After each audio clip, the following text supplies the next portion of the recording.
A very good morning to all of you. So welcome to your science class, and today we are going to do the next topic of chapter number 8, that is conservation of forest and wildlife.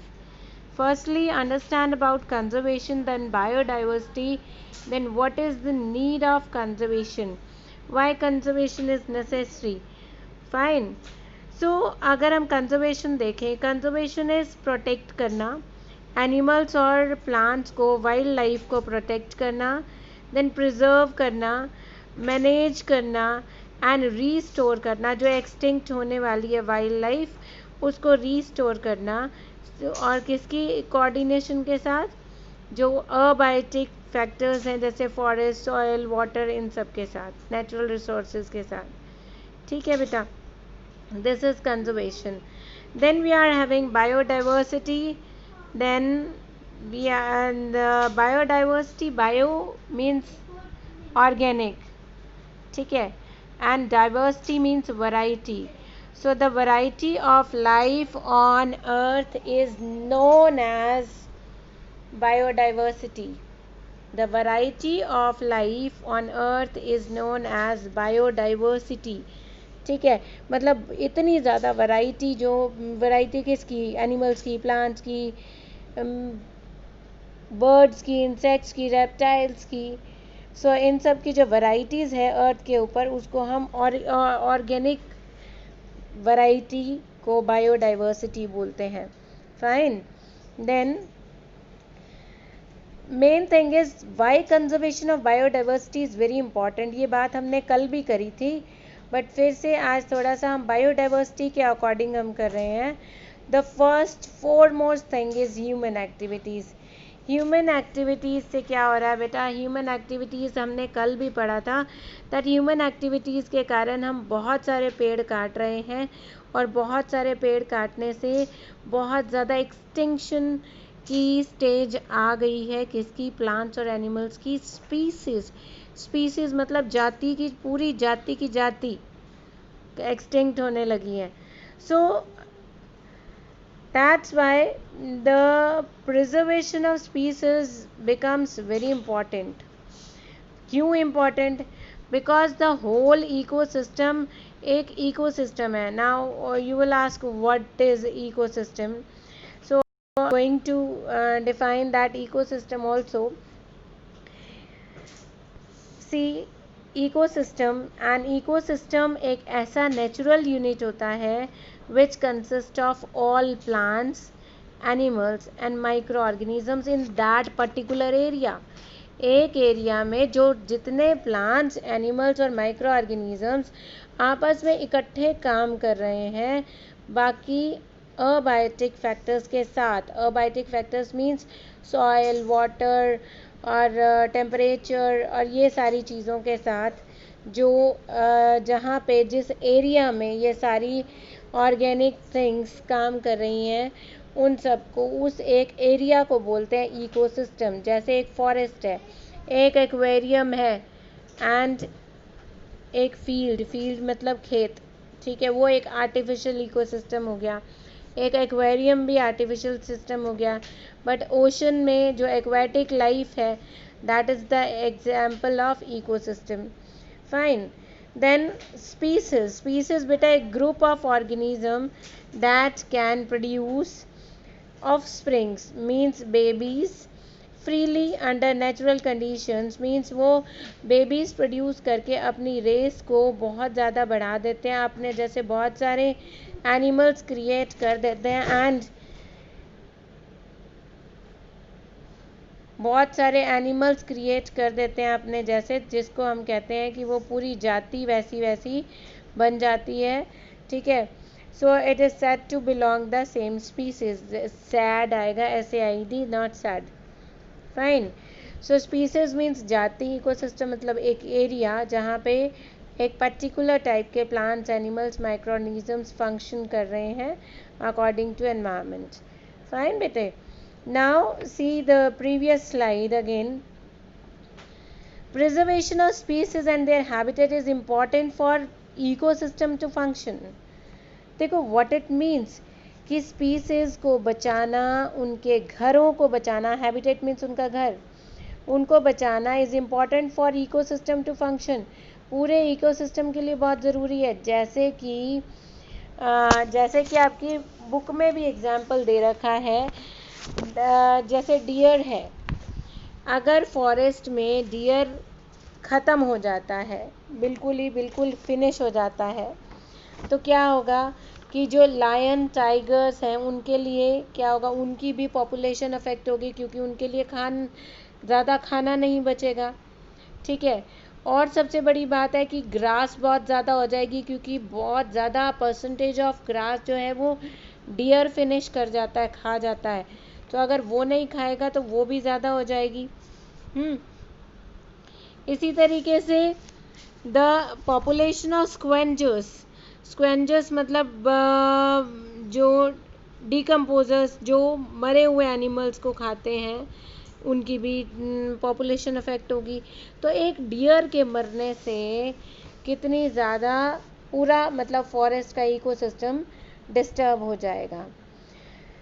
But precious are there to destroy habitat for timber,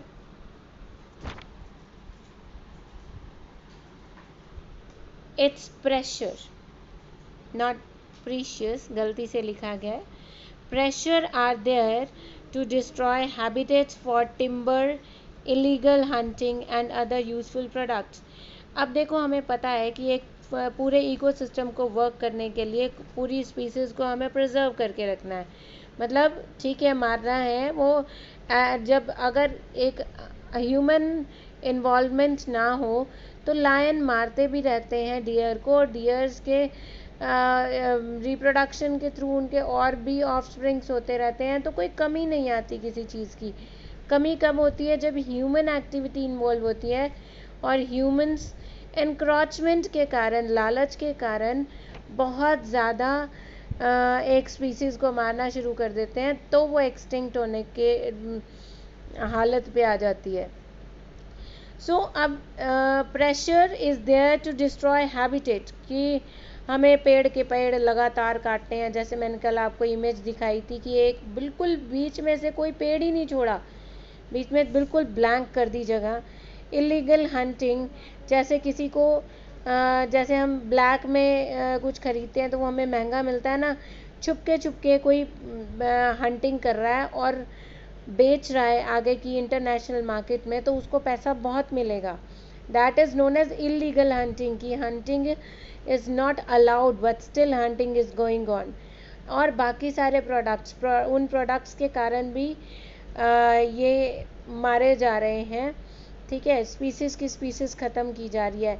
just because of these factors conservation is very important. ठीक है, as each group of organism has its own importance in an ecosystem। अगर decomposers ख़त्म हो गए तो सारी जगह आपको डेड बॉडीज़ दिखेंगी। अगर लायन ख़त्म हो गए तो आपको हर जगह डियर दिखेंगे। डियर क्योंकि रिप्रोड्यूस जल्दी करते हैं तो उनकी पॉपुलेशन बहुत बढ़ जाएगी। उनकी पॉपुलेशन बहुत बढ़ गई तो ग्रास ख़त्म हो जाएगी। ठीक है, सो हर तरीके से हम देख सकते हैं। ठीक है बेटा, तो इन चीज़ों के लिए मतलब कंजर्वेशन के लिए government of India is setting up biosphere reserves, national parks and wildlife sanctuaries in different parts of the countries. क्या 3 चीज़ें गवर्नमेंट ऑफ इंडिया बना रही है? Biosphere reserve, national park and wildlife sanctuaries. Fine, and today we are going to learn about 2 of these 3, biosphere reserve and national park, because they will take the time also. Fine, so I am coming to biosphere reserve। biosphere reserve क्या होता है? biosphere reserve बेटा एक मतलब ये जो आता है ये एक इंटरनेशनल लेवल पे आता है। ये एक इंटरनेशनल कंजर्वेशन डेजिग्नेशन है जो किसने दिया? यूनेस्को ने दिया। ठीक है, और यूनेस्को ने दिया और उसका एक प्रोग्राम का नाम रखा the man and the biosphere, MAB जिसको बोलते हैं। उस प्रोग्राम के अंडर कुछ कंजर्वेशन एरियाज बनाए गए जहाँ पे एनिमल्स को प्लांट्स को कंजर्व करके रखा जाता है. सो उस एरिया को बोला बायोस्फीयर रिजर्व. सो अब इंटरनेशनली कंजर्वेशन के लिए ये है तो obviously they are very big. ठीक है. सो 120 कंट्रीज में लगभग 669 बायोस्फीयर रिजर्व्स हैं. You have to learn this data because this data is very important and these type of questions are comes in 1 mark question answers. Fine. Then Indian government ने कितने biosphere reserves बनाए हैं? 18. और इन 18 में से 10 internationally designated हैं, UNESCO के under हैं. बाकी के 8 इंडियन गवर्नमेंट ही संभाल रही है. ठीक है. मीन्स जो इंटरनेशनल कंजर्वेशन यूनिट बना हुआ है उन बायोस्फीयर रिजर्व्स में उस नेटवर्क का पार्ट हैं हमारे 10 बायोस्फीयर रिजर्व, जिसमें से कौन कौन से मेन? नीलगिरी बायोस्फीयर रिजर्व है, नंदा देवी बायोस्फीयर रिजर्व है, सुंदरबन बायोस्फीयर रिजर्व है, gulf of Mannar biosphere reserve है. ठीक है. So your homework is to find out all the 18 biosphere reserves. List down अपनी नोटबुक में लिखिए और उनकी साथ में लोकेशन भी लिखिए. You have to find out the location of Nilgiri also, Nanda Devi also, Sundarbans also and Gulf of Mannar also. Fine. This is your homework. Then biosphere reserves are, why they are created? This question has arisen in the question paper many a times, that why the biosphere reserves are created. So you have to learn this line exactly in this language also, that biosphere reserves are created to promote and demonstrate a balanced relationship between the man and biosphere. लोगों को ये दिखाने के लिए कि लोगों के लिए, हमारे लिए बायोस्फीयर, बायो मीन्स बाकी के प्लांट्स और एनिमल्स कितना इम्पॉर्टेंट है, एंड देन और मैन कितना इम्पॉर्टेंट है. तो एक बैलेंस हमें रखना पड़ता है कि हमें कुछ चीज़ लेनी है तो कुछ चीज़ वहाँ पे लगानी भी है. Fine. So just to show this, just to promote this, biosphere reserves are being formed. Fine. Now I am coming to national park. This national park is important topic. It is national. नाम बता रहा है कि national है तो मतलब हमारी national government के अंडर है. ठीक है. एक रिजर्व लैंड जो प्रोटेक्टेड एरिया है जहाँ पे हंटिंग बिल्कुल नहीं की जाती. It is protected from most human development works and pollution, and human activities वहाँ पर नहीं की जाती. hunting ban है. and then यहाँ पर specially जो endangered species है, जो species ख़त्म होने वाली है, means बिल्कुल extinct नहीं, extinct से एक step backward, means कुछ थोड़े से उस स्पीसीज़ के थोड़े से नंबर ऑफ एनिमल्स और प्लांट्स बचे हैं जिनको अगर हम कंजर्व करेंगे तो उनका नंबर बढ़ सकता है. ऐसे एंडेंजर्ड स्पीसीज़ को यहाँ पर संभाल के रखा जाता है, प्रिजर्व किया जाता है, प्रोटेक्ट किया जाता है. ठीक है. Then the first national park of India is Jim Corbett national park. It was established in 1935, and the largest national park was there in Greenland, that is known as Northeast Greenland National Park. It was established in 1974. National park, वैसे हम India के parks की बात कर रहे हैं, but this is the largest one, so that's why we have to learn this. Fine. Then mainly two national parks, we have to learn about these two national parks as given in our book, the Kaziranga National Park and the Bandipur National Park. ठीक है. Kaziranga national park जो है, it is there in Assam, Kanchanjuri in Assam. Fine. So what for it is famous? It is famous for 2/3 of world's great one-horned rhinoceros population. Means पूरे world की 2/3 population 100 rhinoceros की Kaziranga national park में मिलेगी. And it was having the highest density of tigers also when at the time of their extinction, जब वो ख़त्म होने वाले थे, जब वो बहुत एक बहुत ज़्यादा वाली endangered species वाली उसमें आ गए थे, लाइन में आ गए थे. At that time the highest density of tigers were there in Kaziranga National Park. That's why it was declared as a tiger reserve in 2006. Okay, then the park is also home to large breeding population of elephants भी हैं वहाँ, wild water buffaloes भी हैं, swamp deer भी हैं जिसको हम बारासिंगा बोलते हैं. Okay, so I'll show you. This is one horned rhinoceros. इसकी 2/3 पॉपुलेशन पूरे वर्ल्ड के हिसाब से कहाँ पे है? काजीरंगा नेशनल पार्क में है. Then this is the wild buffalo find over there in Kaziranga. Then the Barasinga, that is swamp deer. This is the swamp deer. Fine. So main इसके ये हैं, आपको सबसे पहले राइनोसरस याद करना है, then as a tiger reserve याद करना है.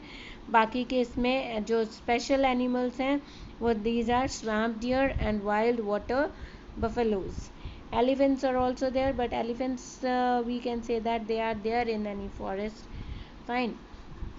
Then we are coming to Bandipur National Park.